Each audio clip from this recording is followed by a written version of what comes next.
Hi lovelies, how are you doing? In this video I'm going to show you how I make the Sreeja passport wallet. Let's get into it.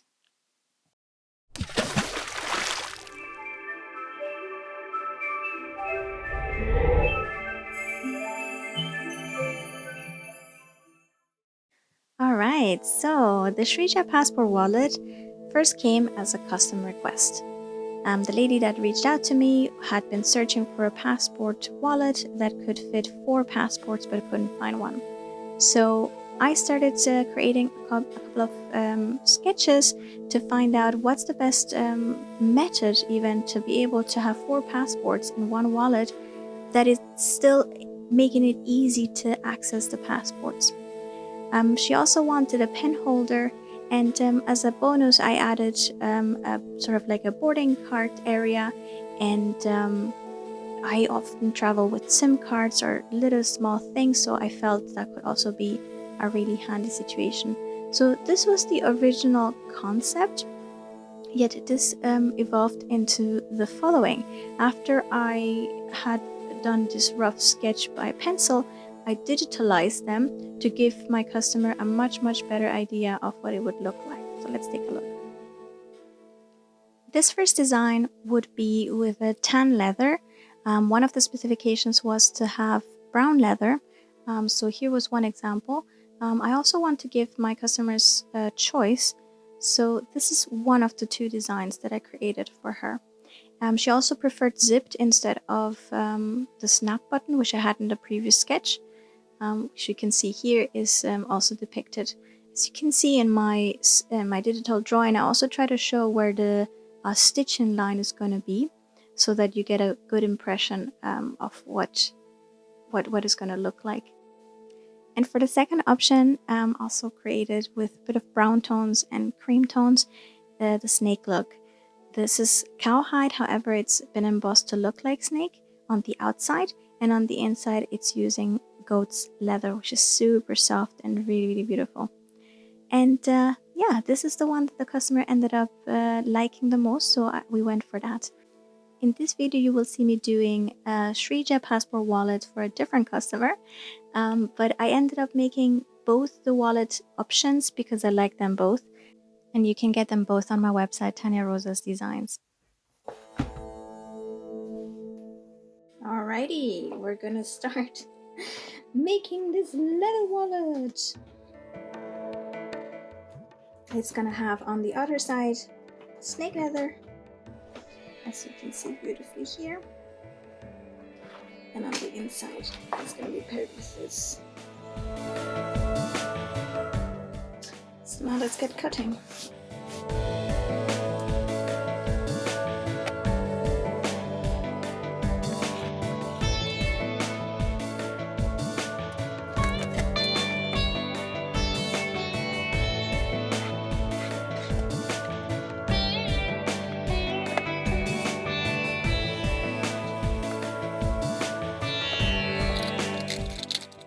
This is a silver pen, which is specifically for marking leather. It's sort of similar to the shock that is used for tailoring.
Before embossing the real project, I always like to take a scrap piece of leather and test out the different logos that I have to make sure that I like the way it looks, that I have the temperature correct.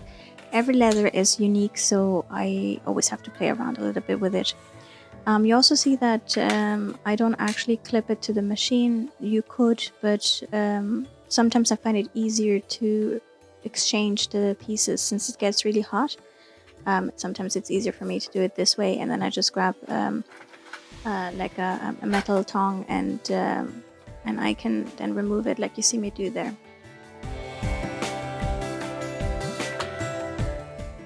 Alright, next on the list is to make the punch for the zipper. So essentially we're gonna create here a slot to add the zipper in, and what we're gonna use for it is the hammer, or sorry, the mallet.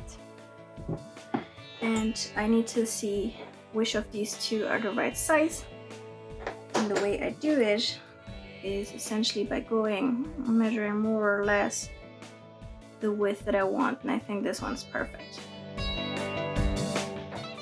And then what I'm gonna do is mark where I want it to go.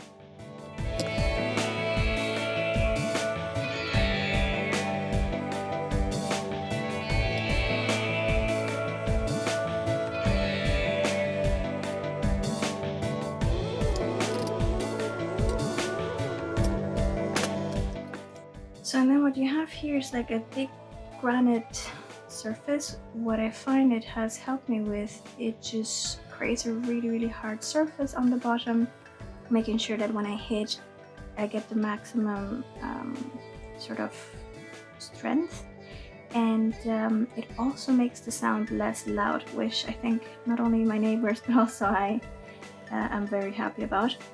And then I try out different surfaces at the top, but I find depending on how hard they are, you can see here where I've used them before, you might be making your tools unsharp. So I've seen as well that many other creators do the same, so they put this kind of thicker, I think this one is natural veg leather.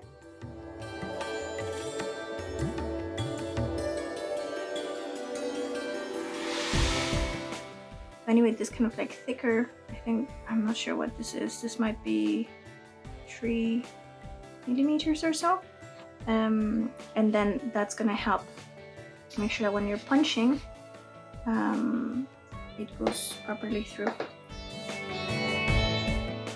Essentially, I think what it does when you're punching, it goes through the one you want to cut and a bit into the other one. If you were to put it directly on the surface, it would sort of hit a little bit too high and not potentially cut through the one that you want to cut through. Alright, so then all I do is find the center of this thing.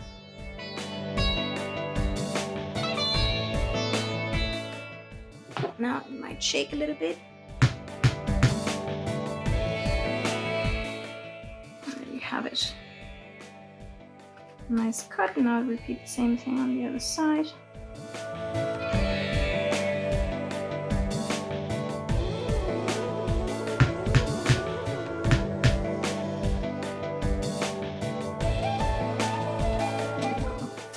And so what you want to do next, you grab your cutting tool and your ruler, and you connect those two sides. Now I recommend that you don't go all the way here, because you then might cut slightly different than you need.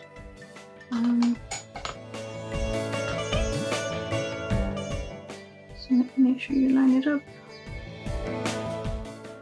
Go maybe halfway.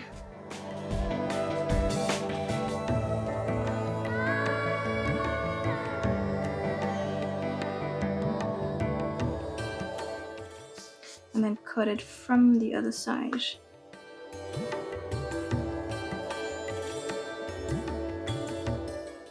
Need to fix that little edge there, but it looks good. Over here, same thing on the other side.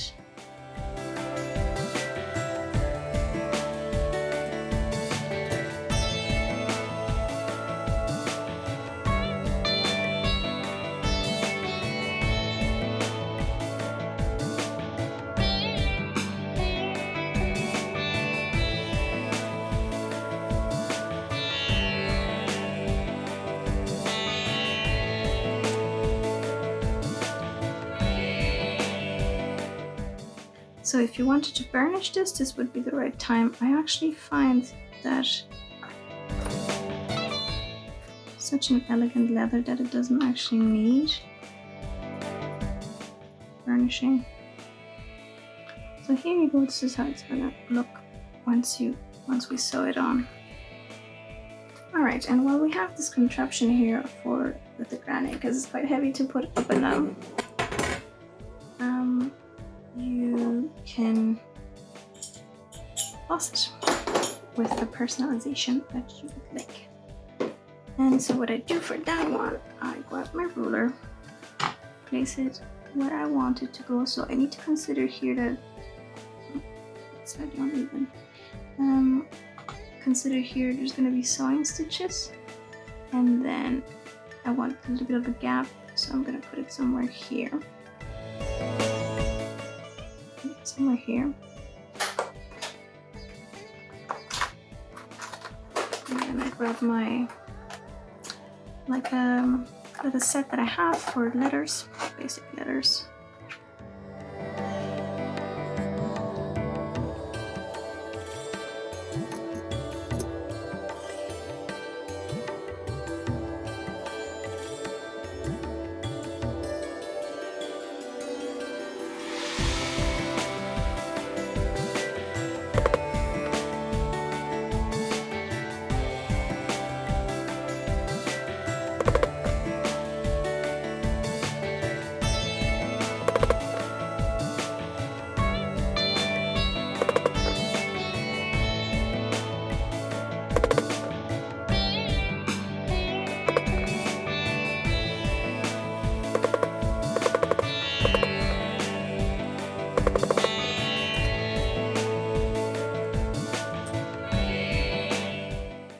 Now that the personalization is added to the leather, we can prepare the leather and the zipper so that we can sew it to each other. You can see me here using double-sided tape.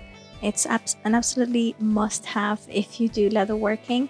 There's of course various options how you can temporarily fixate two objects like a zipper and the leather to each other before you sew. And definitely my favorite choice would be the double-sided tape. I'm happy to also do a video if you are interested. Let me know in the comments to show you the different methods that there are and what they're kind of good for, the pros and cons of using them.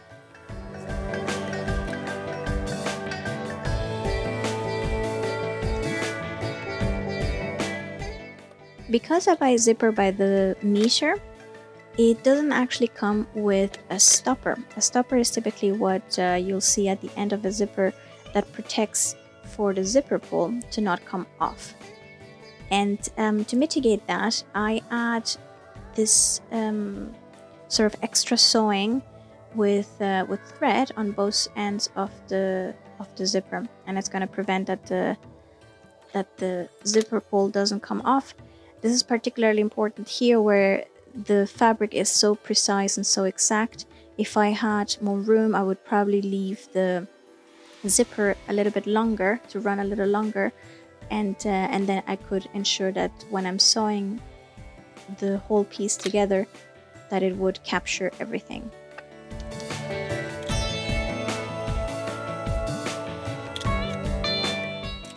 Now that we have a couple of parts together, it's going to be time to prepare the machine and to start sewing. The machine that you see is a Craft Tool Pro Stitch Master. This machine has been with me for, I want to say, about 2.5 years, and I'd be happy to share tips and tricks. If you are curious about the machine, let me know in the comments. But yeah, what you see me do here is testing the thread tension. This is so super important, so grab a scrap piece before you sew on any project. This is particularly important because the different leathers that you will be using over time, they have different thicknesses, or there may be 2 layers or 3 layers that you might have to sew through. So it's important to test that out.